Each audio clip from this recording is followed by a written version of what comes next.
So we just wrapped up capacitors, and what we saw in capacitors is that charge builds up on the plates when a potential difference is applied between the two plates. And charge building up kind of insinuates that we're going to have some charges moving. And in fact, we're going to lead into the next kind of portion of this class where we look at all the different effects of moving charges. And so first thing we're going to do is define moving charges, which is called current. And we're going to talk about the resistance that objects have to moving currents and forces or potentials that get that current or get those charges to move. So let's talk about how charges move inside of a conductor. So far we've only considered stationary charges, right? Every time we looked at an electric field, we were looking at charges frozen in space and what is the electric field at that particular moment in time. But in reality, charges are moving around all the time, even if there is no electric field present. So the way that charges move around in time without an electric field is they move randomly, and there really isn't any net movement direction in any direction. And the only time there is a net movement in a certain direction is when an electric field E is applied, right? Because that electric field E creates a force that pushes those charges along a certain direction, depending if that charge is positive or negative. So the speed that these charges move in a conductor is actually pretty slow. It's called the drift velocity. And the drift velocity is like an average speed of the motion of the electrons, or whatever the charged particle might be. So if we apply an electric field, we can increase that drift velocity. And we can get the charges to start moving in a certain direction. So if you're interested about what drift velocity is, you can check out this video that I have set as a link here. But for now, all you really need to know is that electrons or charged particles, when they're in conductors, they kind of move randomly. And that randomness turns into a certain direction when we have an electric field applied. Okay, and that's because a force is then produced on those charges. So current is the motion of charge from one region to another. And the way we define current is the motion of positive charges. But before we get to that, let's look mathematically what is current. So current, which we denote by I, is the rate at which charge flows through an area. So when we say rate, that's going to clue you into a time dependence, right? And this is going to be a time dependence of charge, Q. So this rate of change, or rate of charge, dq dt, can be defined as the concentration of charged particles times the magnitude of the charge per particle times that drift velocity and the cross-sectional area that they're flowing through. And if you're interested in the derivation of this equation, you can click on the link below. So current is the motion of, or the movement of charges, and the units of current is the ampere, or A. And so that can get confusing because we also have A here, but A is being reserved for cross-sectional area. So the ampere is the units of current, and 1 ampere is 1 coulomb per second. Okay? So let's define some more conventions associated with current. We're going to define current as a flow of positive charges. I know that at length we've spoken about the actual charges moving in conductors are typically electrons, but when we define current, we're going to define them as the the motion of positive charges. So if you apply an electric field in a conductor and we have positive charges moving, they're going to go along the electric field direction, right? Because electric fields point from positive to negative, right? So if you have a positive charge here, it's going to want to go towards the negative charge. So that's how we define current. Current, if you see this purple arrow, right, this is going to be the direction of the charge's motion. So they always flow from positive to negative, okay, because they're positive charges. That's how we track current. So this is just a convention that we use. We can kind of microscopically define current, okay, and we do that with the current density. So current density is the microscopic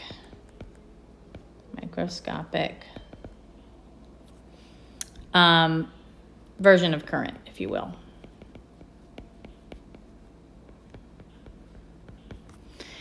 And we can get the current density from the definition of current. There's the definition of current. And so in order to go from current to current density, you're just dividing by cross-sectional area A, okay? And another difference between current and current density is that current density is a vector, current is a scalar, okay?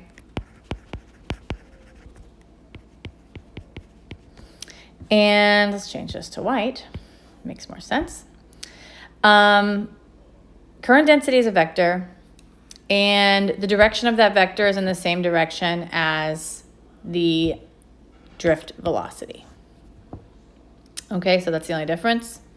And the other important quality about current density is that it always points in the same direction as the electric field. All right, no matter what the sign of the charge carrier is. And that's because we always define current as the motion of positive charges, okay? So in this example, we're kind of applying those different definitions that we just defined. And I'm not going to do this one together because it's really kind of like a plug and chug. I think you guys would be able to do it on your own. So I'm going to skip that one. But what I do want to talk about is this conceptual problem here. So in the previous example, we had an 18 gauge wire, okay?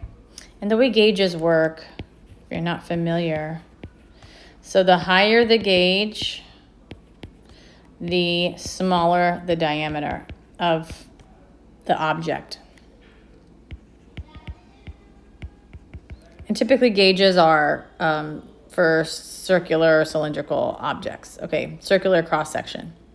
So the higher the gauge, the smaller the diameter, the lower the gauge, the greater the diameter. So in this conceptual question, if current remains constant, okay, what effect would increasing the diameter, right? Because now we are changing, we're going from 18 to 12, okay? So we're going from 18 gauge to 12 gauge, so that's increasing diameter. What effect would increasing diameter have on the drift velocity? All right, so, well, we can express drift velocity in terms of current by first expressing it in terms of current density, and then realizing that current density is simply current over cross-sectional area. And then finally, cross-sectional area is related to diameter in the following way, pi d squared over 4. Okay, so mathematically, we can understand that increasing the diameter, right, would increase A, decrease current density, and thus decrease the drift velocity. So that's the math kind of understanding of it, right? Let's think about physically what's happening. So the analogy that you can use to kind of understand current flow is you can think about water flowing through a hose, right? So if you have water flowing through your garden hose,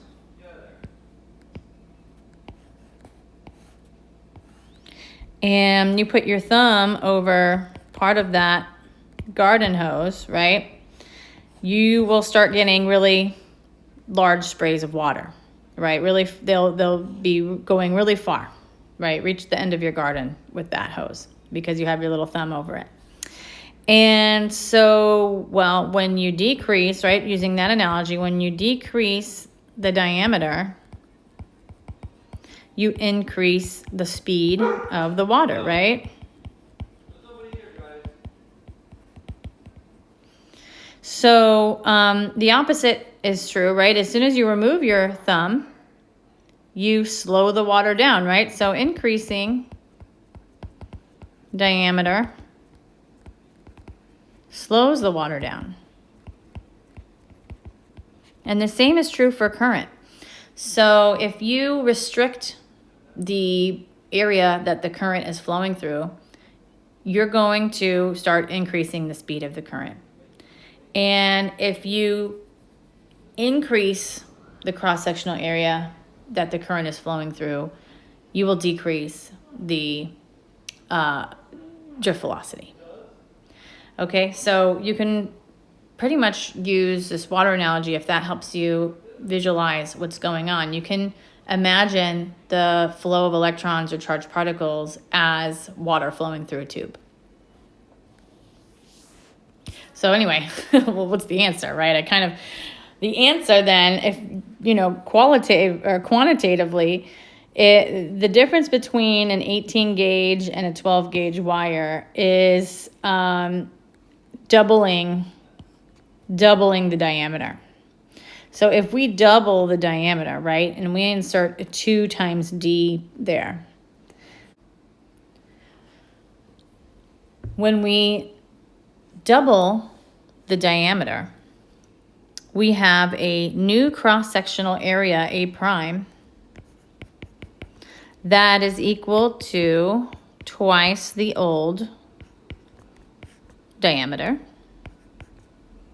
When you have the 2 in the, inside the square, that will come out. You can see that we have now quadrupled the cross-sectional area, right? Because that circled expression is A. So if the cross-sectional area is multiplied by 4, a factor of 4 now, and we bring that factor of 4 everywhere, let's use a different color here, we bring that factor of 4 into our calculations, right? This J is I over A, so the 4 goes downstairs, and therefore we have decreased our drift velocity by a factor of 4. So the correct answer would be option 5.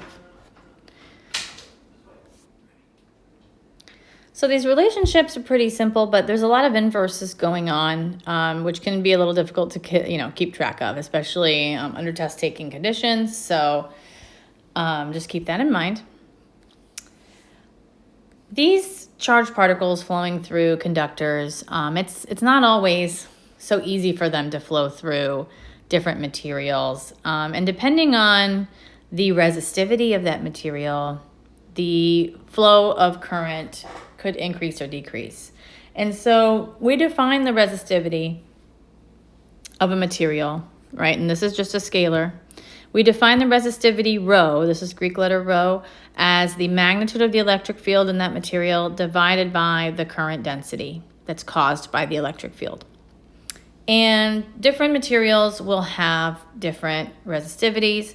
So conductors are really good at conducting, right? At allowing electrons or charged particles to flow through them. And so you'll see that their resistivity is very small, on the order of 10 to the minus 8 ohm meters. And the insulating materials, right? Materials that don't allow the flow of charged particles through them, they will have super high resistivities. And then you have materials that kind of are in the middle, called semiconductors, and we won't really get into that much in this course, but semiconductors, they're in the middle, right? And they actually only conduct under certain conditions. But don't worry about semiconductors. So we define this resistivity, right? This is a material property.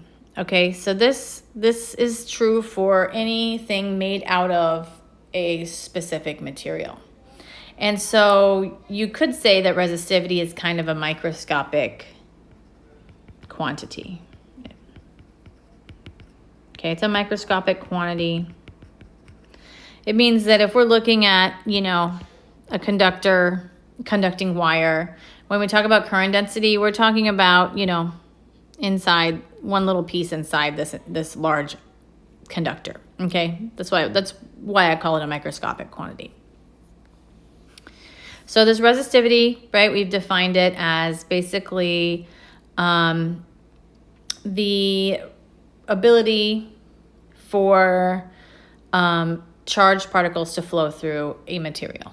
So the lower the resistivity, the greater the ability the charged particle can flow through the material, and vice versa. So let's zoom out a little bit. We talked about a few microscopic quantities. We're going to kind of go back and forth, and I'll show you how to go back and forth between the microscopic quantities and the macroscopic ones. So the macroscopic form of resistivity is resistance. So when we talk about a conductor with a specific resistance, we're talking about the whole object, okay? We're talking about the object's ability to conduct charged particles flowing through it, okay? And so therefore we can convert the microscopic resistivity rho into resistance R by multiplying rho with L over A, okay? Where L is the length of the conductor and A is the cross-sectional area of the conductor. So the resistance of a conductor is equal to rho L over A. And like I said before, resistivity, right, is a property of a material, kind of like a microscopic quantity, whereas resistance is the property of a specific conductor with length L and cross-sectional area A. We can relate the potential across this conductor to the resistance by multiplying it by the current flowing through that conductor. And this is a phrase, or this is a statement called Ohm's law. Okay, so the potential that we apply across a conductor of resistance R will produce a current I. Okay, that's kind of how the sentence, that's the cause and effect, okay? What we're doing is we are applying a potential, and due to that object's resistance, a certain amount of current will flow through. Okay, that's kind of like the cause and effect.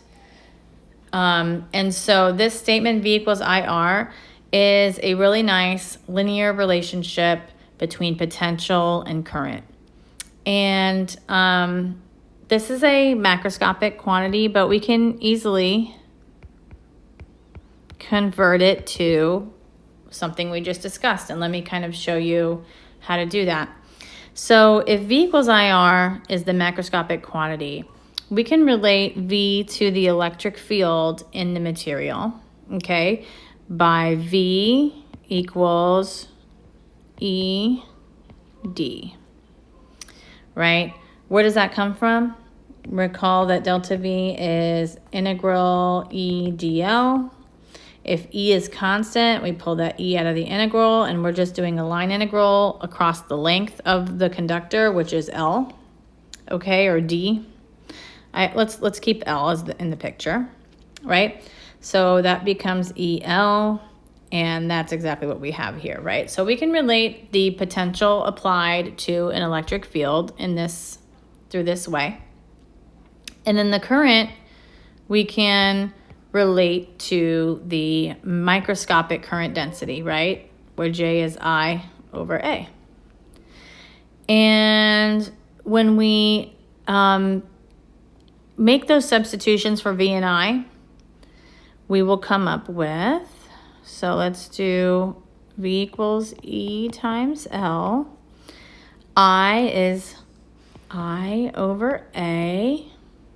I'm sorry, JA, right? We're substituting I for J, and that's J times A. And then we have our R, right? So let's rearrange this. E, let's put everything over to one side except for the E. So we have J, A, R over L. That's kind of spells something funny. And what I want you to recognize is what this is, right?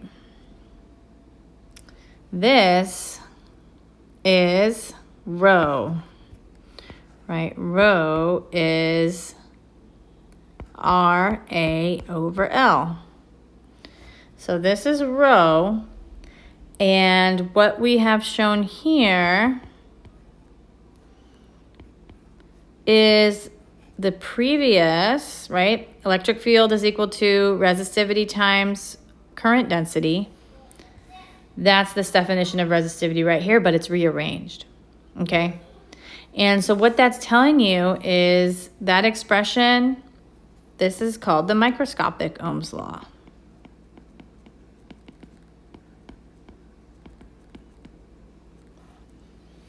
That's how you relate all of these definitions that I've just provided to you in this chapter. Okay, so microscopic Ohm's law comes from the definition of resistivity, and you can turn that into a macroscopic version through some geometry, basically, right? And knowing that kind of conversion is going to help you with some of these problems here in your homework and in the example. So let's do this example and kind of put that thought process to test. So here we have an 18 gauge copper wire, and they give us the cross-sectional area of that wire as 8.17 times 10 to the minus 7 meters squared. The current is flowing through that conductor is 1.67 amps. And the question is, what's the electric field magnitude in the wire? Okay. What's the potential difference between the 2 points on the wire if that wire is 50 meters long? And then what's the resistance of that 50-meter length of wire? So what we're given is I. We're given the cross-sectional area A. Oops.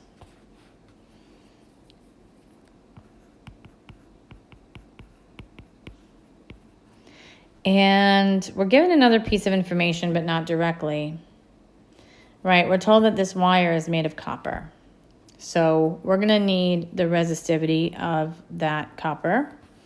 So if we kind of scroll back here, that resistivity is 1.72 times 10 to the minus 8 ohm meters.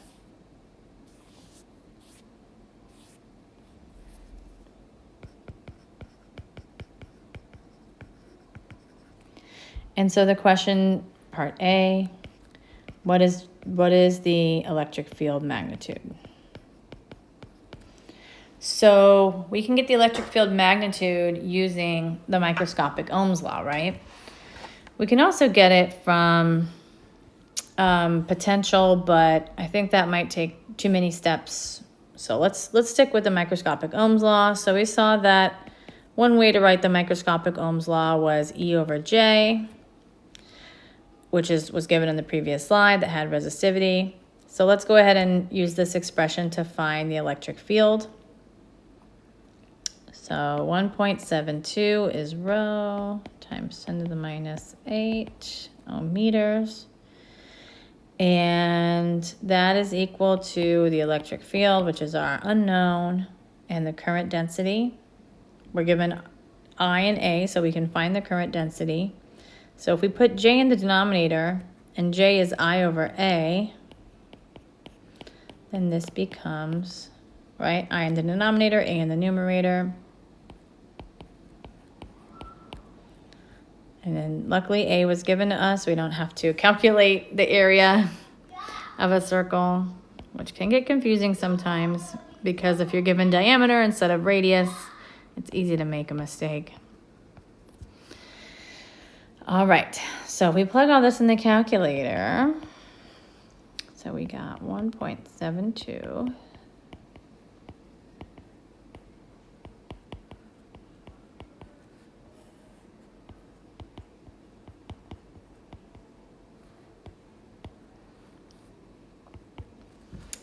We get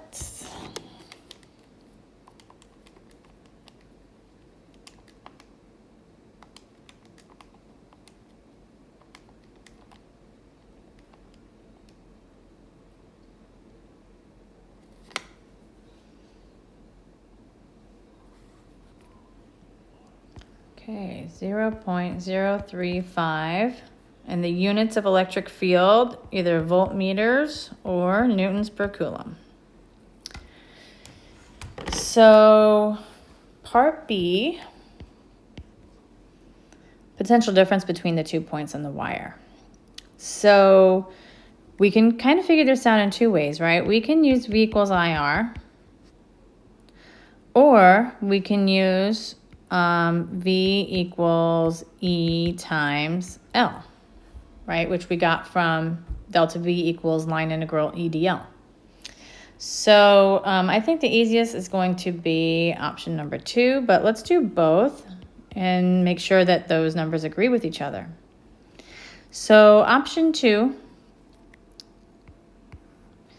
the potential will equal the electric field, which we saw was 0.035 voltmeters, times the length, which 50 meters. Okay. That's 1.75 volts.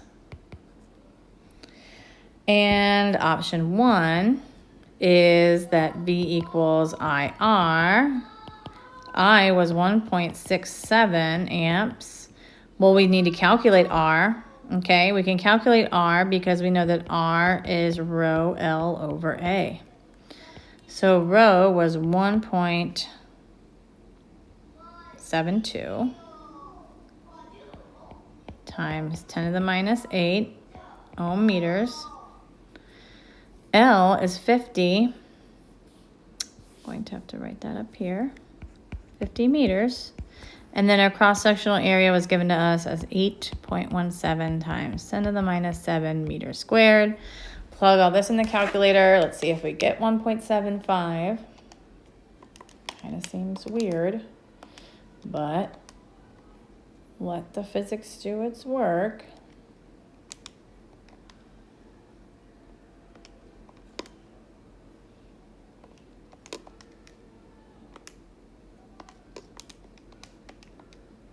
Yep, I got about 1.758, close enough, right? Volts, pretty amazing. So that's how it's all connected there. The resistance of 50 meters of length. Well, we kind of figured out what the resistance was, right, to figure out V equals IR. So resistance was rho L over A. So let's plug in those values that we used above. So that's 1.72 times 10 to the minus 8 times 50 divided by 8.17 times 10 to the minus 7. And the resistance comes out to be 1.05 ohms. Okay? So now if you do V equals IR now, right, it's I was 1.67 ohms, R 1.05, you can kind of see the 1.75 easily come out of that, right? So yeah, so that's how we connect the kind of microscopic and macroscopic descriptions of current. Okay? So let's talk a little bit more about resistance. So I mentioned that the resistivity of a material had units of ohm meters, right? Well, the resistance units are just ohms, And right, resistance is a property of an entire object. So these resistors are used in like everyday devices, and they kind of look like this, but really, really small. Those resistors obey Ohm's law. And so anything that obeys Ohm's law, we call them as ohmic, okay? So Ohm's law, remember, is V equals IR, right? It's just a linear relationship. And if you look at this graph, we have our I in the y-axis. Oops, can't really see that. We have our I in the y-axis, right, and our V in the x-axis. And typically, what we do is we have our independent variable in the x and our dependent variable in the y. And so if we kind of rewrite Ohm's law according to this graph, we would have I equals 1 over R times V, right, which is our y equals mx slope formula, linear equation. Right. So the reason why we do that, I kind of mentioned it earlier, is when we're in a lab setting, when we're doing experiments, what we're controlling always is potential, right? We are giving the electrons a certain energy per unit charge, okay? And the result of that potential is a particular current flow. And how much current we get, well, it depends on the resistance of that material. Okay, or that object. So that's kind of when I was saying earlier, the cause and effect, right? The cause is we are applying a potential, and the effect is we get a certain current from that applied potential. And that current that we get, well, it depends on the resistance R, or you can see here it actually depends on 1 over R. So that's kind of how to interpret Ohm's law when you get to this in your labs, okay? You'll be doing some slopes, calculating some slopes, and you'll have to express Ohm's law, inversely like this. Okay? So let's talk more about, this energy or this potential that we are giving these charged particles in order to get them to move around for us, okay?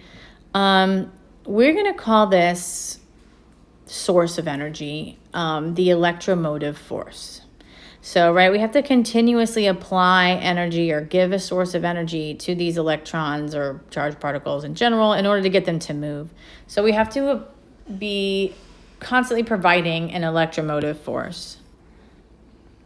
And the analogy here, we can use the water analogy again, right, to understand this. In order to get these water fountains to continuously, shoot water up, right, they continuously are pouring water. There's a pump somewhere in here that is giving energy, right, to this water and getting it, or really it's giving pressure, and forcing that water to move through the pipes. So the analogy is the pump for this water is analogous to the electromotive force, EMF.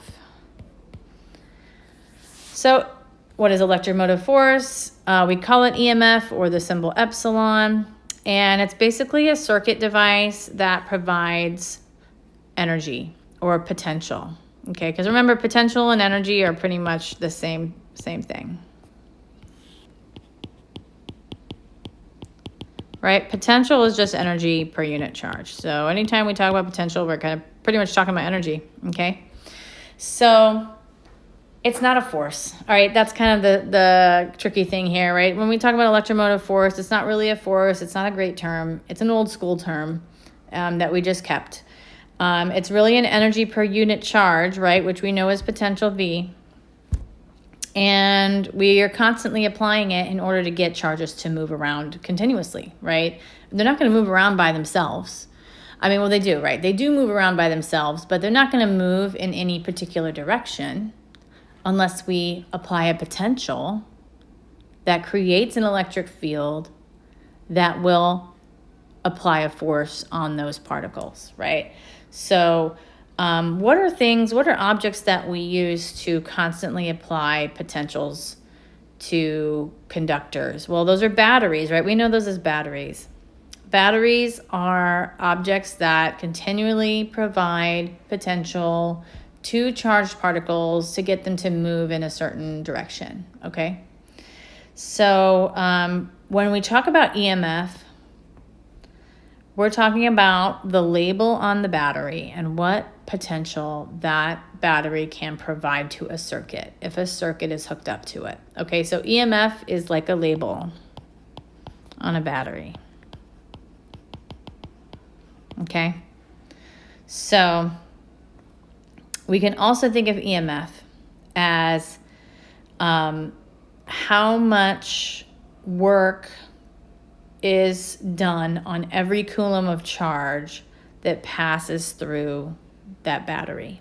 Okay, so a 1.5 volt battery does 1.5 joules of work on every coulomb of charge that passes through it. Okay, it's providing energy, it's doing work to get those charges to move around in a circuit. So I mentioned that the battery, right, this is a battery with an EMF. Okay, let's say that this is an EMF of 1.5 volts.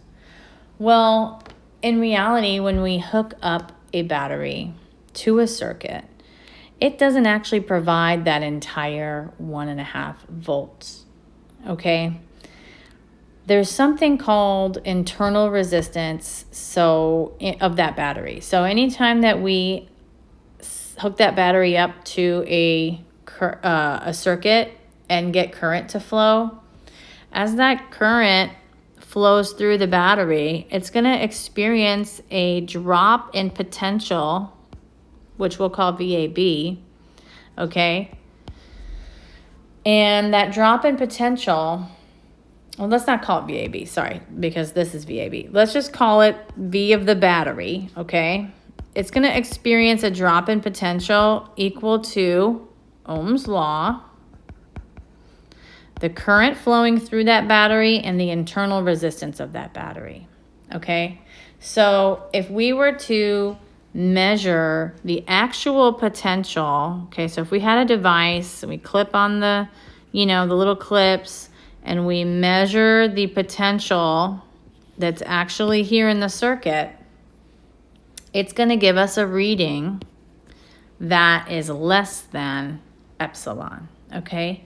So this VAB, which is the terminal voltage, the voltage that is actually coming out of the terminals of the battery, it's going to be less than epsilon, right?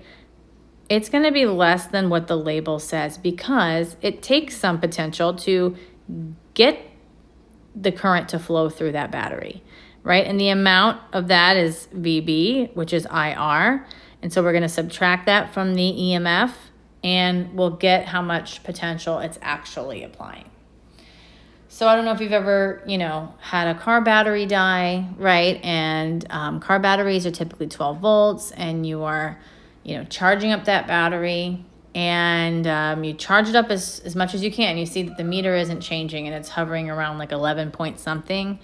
That's because you're not going to get the full 12 volts out of it, because any current flowing through that battery is going to experience a drop in potential because, that battery is made up of a material, right? It's made up actually of a lead acid.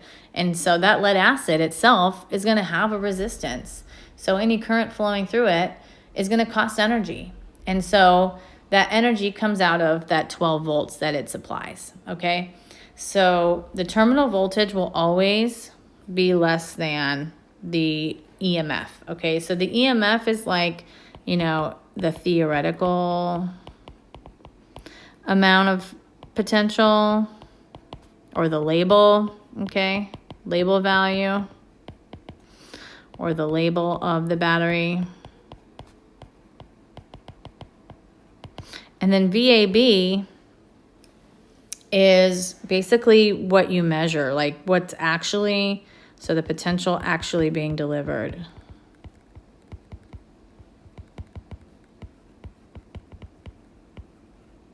To a circuit. Okay? And they're related by the potential drop across that battery, which is equal to IR through Ohm's law. So this is the concept of internal resistance, right? There is no perfect battery out there that's made of a zero resistance material, okay? So every battery that we use is going to have some internal resistance. Hopefully it's small, right? Or else it kind of defeats the purpose of the battery. So VAB will always be smaller than epsilon, but pretty close to it. So I've kind of mentioned that we're going to start talking about circuits. So let's look at some symbols for our circuit diagrams. And kind of, this is an introduction to circuits. So any wires that we use to connect the elements of a circuit, that's just a straight line. And we assume that those wires have no resistance, okay, or negligible resistance. So there's no resistance there. Resistors are circuit elements that we hook up to a circuit, and they are denoted by this squiggly line or, jagged line. And then the battery or a source of EMF, right? This is typically a battery. And we denote a battery with two terminals, right? A positive and a negative. The positive terminal is tall and skinny, okay? And the negative side is short. And as we know, this is, right, real batteries have an internal resistance, little r. And so we can denote this as a little resistor coupled with the battery, okay? So this entire thing is a EMF with some internal resistance. And it doesn't matter if you put the resistor on the negative side or the positive side of the battery, all right? It's still going to be a source of EMF with internal resistance. And then finally, if you see these kind of circular shapes here in the circuit, they are just the measuring devices that we use to kind of determine what the actual value is, okay? Because remember, the actual terminal voltage, right, that a battery provides is its label, EMF, minus the current flowing through that battery times its internal resistance, okay? So what this voltmeter does is it measures VAB for you, right? This is just a measurement device of VAB. And an ammeter is a measurement device of current. So these are some good videos to watch to get you prepared for circuits. They'll help you with homework, and they'll help you when it's time to do circuits in the lab. So I will go back to those. This is a kind of a conceptual problem. What it does is it kind of teaches you a definition. I'm just going to explain it to you briefly, okay? So here we have, it's kind of a circuit, okay? I want you to ignore this for now. Okay, ignore the measurement device and just imagine having a battery, okay, with two terminals, right, a plus and a minus terminal, and then just wires dangling off of the battery, okay? So, for example, right, this is how we kind of visualize batteries, right? The ones in your house, they have the two little terminals. And imagine just a wire hanging off of it, okay? Not hooked up to anything. So how much current do you think is flowing through this operation right here, right? How much current is flowing down this wire into the battery and out of this one? Well, guess what? There is no current flowing through, okay? Why? Because there's no potential being applied to anything. It's an open circuit. Actually, I realize this should say circuit. Sorry about that. That should say circuit, right? So basically in an open circuit, no current is flowing.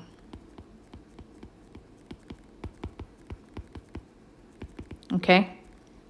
I equals 0. So I erased kind of those measurement devices because if you kind of look at it, you think, oh, well, there is a circuit right there, right? There's a a complete circle right here. But that's just the measurement device. It's not really part of the circuit. So So I wanted to kind of cross it off for you. So visualize, right, a battery with 2 wires sticking out of each terminal. There is no current flow because it's not connected to anything. And so with that being said, okay, if we're in an open circuit and there's no current flowing, let me get rid of it. And we measure the potential of the battery. So we hook up a voltmeter here and here, okay, and we read the reading. What would the reading say? That's the question. What would the reading say? Well, we know that what's the relationship between VAB and epsilon, okay? We know that the potential that this battery theoretically could supply is epsilon, which is given to us as 12 volts. And if there is no current flowing through that battery, then what's VAB? Well, I is 0, right, if there's no current flowing through it. So VAB is simply going to equal the, 12 volts, okay? So if this battery is not hooked up to a circuit, then the potential that we can measure is the full potential of the battery. It's only when current is flowing that we'll start to get less and less potential out of that battery. The more current you put through it, the smaller potential will actually come out of that battery. Okay? That's what this conceptual problem is about. What would the ammeter read, right? That's the other part. Well, I kind of just told you, right? There would be no current flowing through it. So, therefore, the current measurement would be 0. So now let's make a complete circuit, okay?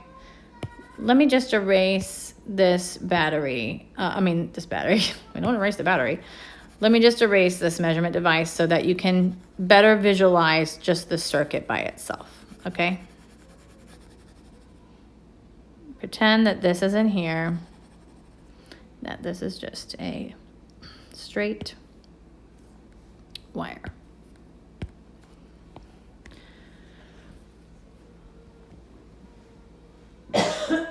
Excuse me. So we have a circuit here, okay? The circuit has a battery. Okay, this is the battery. And it has a resistor hooked up to it. Okay? So now it's in a complete circuit, right? This battery, if we kind of draw a physical picture of this, right? Here's our battery, our 2 terminals. We have some wires coming out of each terminal, and they're connected to, that little resistor that you saw in the previous slides, right? This is our circuit. This is like the picture snapshot of this circuit right here. It's kind of flipped upside down. This is the battery, this is the resistor. So the question is, what does the voltmeter and ammeter read now? Okay. In other words, if we were to measure the voltage, if we were to measure the voltage right here, but on either side of the battery, what would it read? What would VAB say? Okay. So, well, we know that VAB is equal to the theoretical value of that battery minus the current running through it times the internal resistance. So we have epsilon, it's given to us. We have little r, it's given to us. But we don't have I. Okay, so therefore we can't figure out VAB. So we're going to need another equation to help us figure out what VAB is. And that is going to come from the fact that the potential across this battery, right, the potential from between A and B is going to be equal to the potential between A prime, B prime. Okay, that's the statement you see right here. Okay. There's a reason why this is, and this reason we will get into in the next slide. Okay, but for now, I want you to accept this fact. This is just how the book is teaching you, and I'm going to follow how the book is teaching you, okay? So I'm going to tell you right now that the potential between A and B is equal to the potential between A prime and B prime. So if that's true, then we can figure out what VA prime B prime is. Okay? VA prime B prime, well, if we apply Ohm's law, which tells us that the potential across any conductor is equal to the current flowing through it times the resistance of that conductor, then VA prime B prime is equal to whatever that current is, we don't know, times the resistance of the resistor, which is given to us. So here I have two equations, right? And one unknown, right? There's kind of one unknown here, which is I. I can combine these two equations, right? Because I know that the potentials are equal. I know that VAB is equal to VA prime B prime. And the reason for that, I will tell you soon.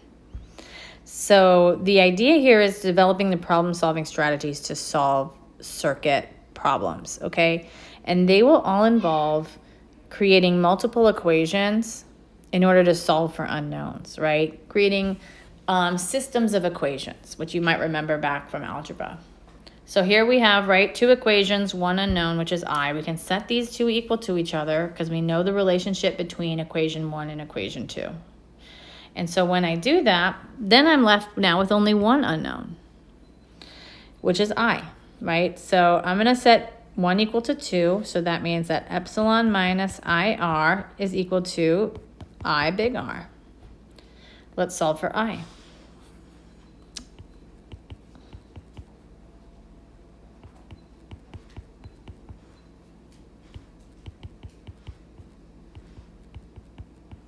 And so we see that the current is equal to epsilon divided by big resistor plus little resistor. That's how much current is flowing through that circuit, okay?